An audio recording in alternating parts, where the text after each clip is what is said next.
तालुक्यातील महाडूक सेंटर मुसळवाडी येथे 15 वर्षीय अल्पवयीन मुलीने राहत्या घरात गळफास घेऊन आत्महत्या केल्याची दुर्दैवी घटना 27 जुलै रोजी सकाळी उघडकीस आली।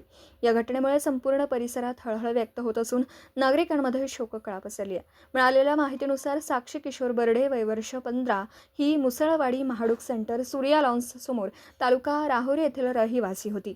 रविवारी मध्यरात्री तिने राहत्या घरात साडीच्या साहाय्याने गळफास घेत आत्महत्या केल्याचं समोर आलं।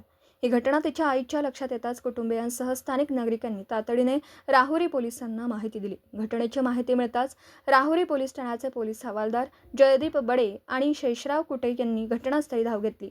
त्यानंतर रुग्णवाहिक चालक रवींद्र देवगिरे यांच्या मदतीने साक्षी हिला तातडीने राहुरी ग्रामीण रुग्णालयात दाखल करण्यात आले। मात्र वैद्यकीय अधिकाऱ्यांनी तपासणीअंती उपचारापूर्वीच तिचा मृत्यू झाल्याचं घोषित केलं। त्यानंतर मृतदेह शवविच्छेदनासाठी पाठवण्यात आला। आत्महत्येमागील नेमकं कारण अद्याप स्पष्ट नसून या प्रकरणाचा पुढील तपास पोलीस निरीक्षक रवींद्र देशमुख यांच्या मार्गदर्शनाखाली राहुरी पोलीस करीत आहेत। मयत साक्षी बर्डे हिच्या पश्चात आई वडील 2 भाऊ असा परिवार आहे।